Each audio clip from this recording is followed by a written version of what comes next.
made the right decision on who I laid down and got pregnant by.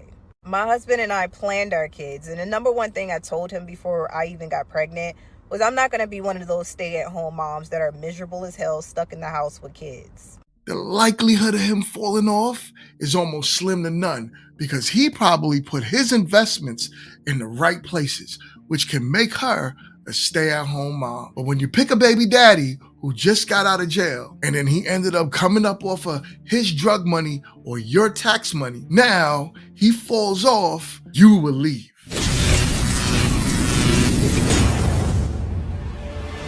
How much money do I have to make to date you? More than me. Which is? I can't say that, but I make, a pretty good penny. Okay. Hey. So,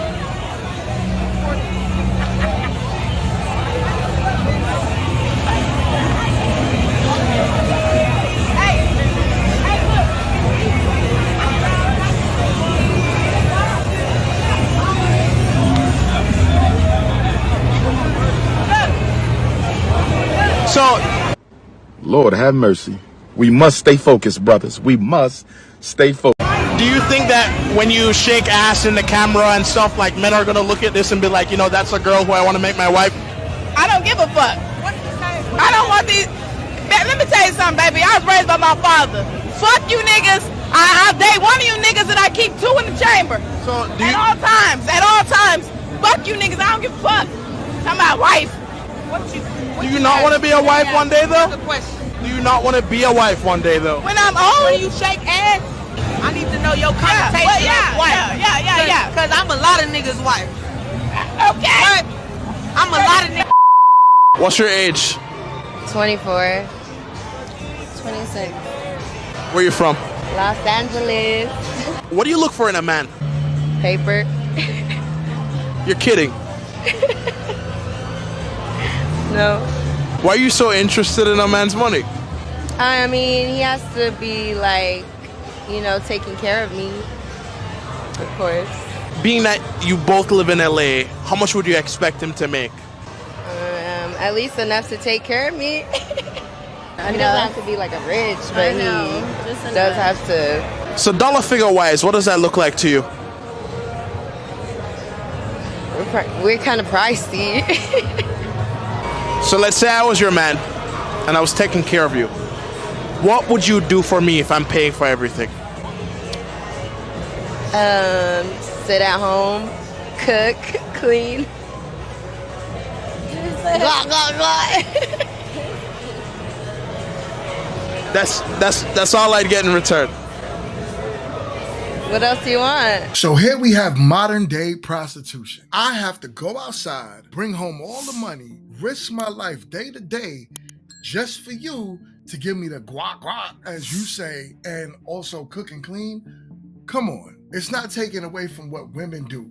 But the biggest thing that you ladies can be for your man is inspirational. The biggest thing that you can do is provide some source of relief, not just sexually, when we need it as men. But all you have to offer young ladies is sex. There's no value in it. We can get sex from a prostitute, which is like, what, $40 today, I believe? I don't know, maybe 80, but it's off the chain that's all you guys have to offer, yet I gotta give you my whole paycheck at the end of the day. Make that make sense. Hey, what is the brokest thing a dude ever done for you? He took me to Jamaica, but economy. I don't do economy. It gotta be first class or no class. He took you to Jamaica. Yes. The brokest thing, Jamaica. On economy. AP.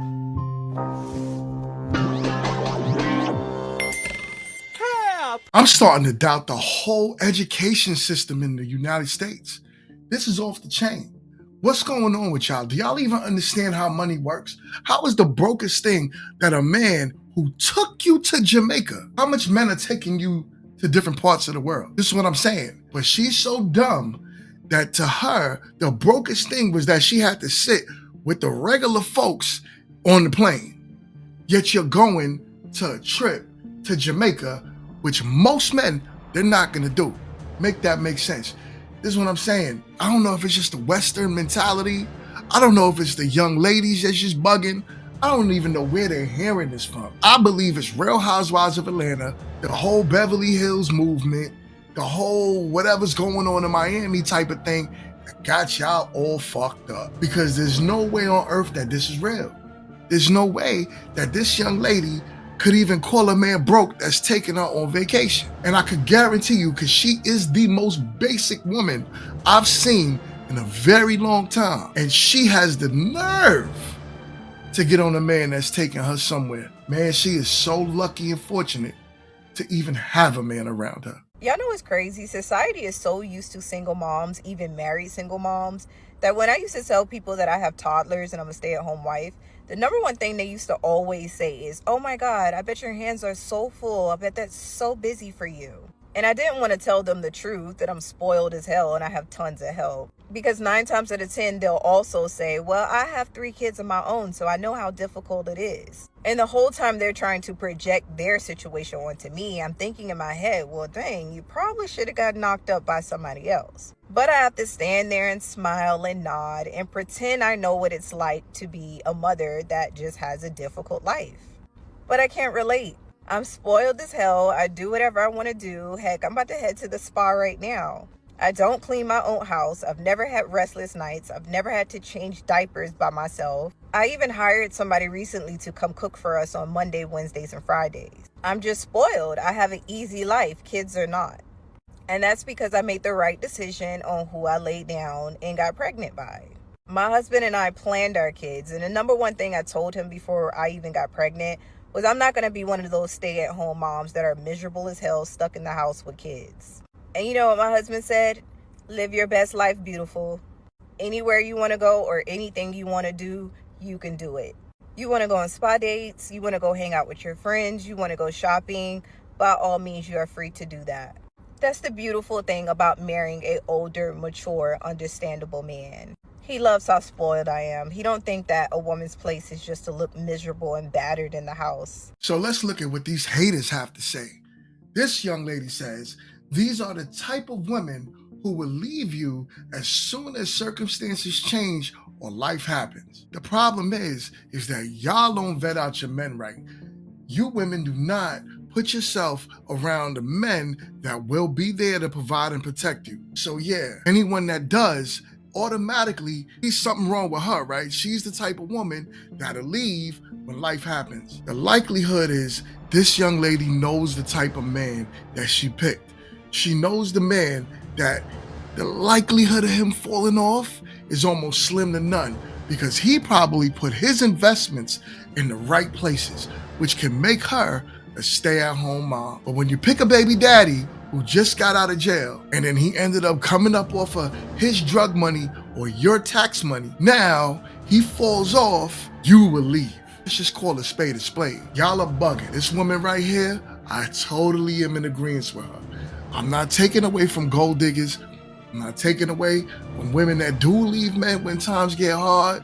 But the likelihood is that y'all are the women that do not stand by your man when time get hard. But a woman who sees a man's value, that knows that if her man did fall off, he'll be able to pick back up.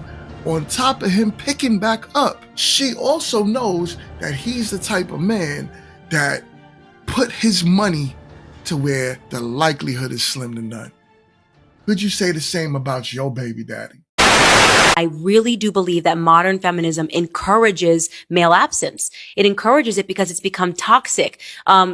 They use terms like toxic masculinity, right? And I say to myself, all of their examples of the idea of what it means to be a man now is toxic. They think, oh, this is a man. Masculinity is wrong. There's something inherently wrong with being a masculine man. And to me, I always say that it was toxic masculinity that saved me. You know, I had a healthy fear of my grandfather. Nobody played around with my grandfather. We still don't play around with my grandfather, you know, and it's just, there's a certain level of respect when you're in his home. There are rules. And because I had that healthy fear, I was, I guess, more responsive to that sort of authority when I had to go out in real life. You know, I believed in structure. And yet this version of feminism today, we have women that are basically promoting men should act like women, right? And women should act like men. There's all of this confusion. You can pick your gender, you can do what you want. And ultimately, what I think it's doing is feeding into this idea of a breakdown of the family.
Always remember, fellas, it's your XY chromosome that built this world to be the way that it is. No matter how much they try to tell you you're not relevant, no matter how much they try to tell you that they don't need you, it's men like you that built this world. It's men like you that give us the AC that we have to sit in comfortably. It's men like you that give us the houses that we live in. It's men like you that give us the roads that we drive on. It's men like you that allow this world to continue to run as comfortably as it's been running for decades at this point. Never forget that. No matter how much they try to tell you that you're not valuable, you're valuable. You can always learn a skill. You can always learn a trade. You can always learn something to build yourself up. Never let them hit you with the gender pay gap crap, because the problem is they will never go and do the jobs like this. Only you fellas can build.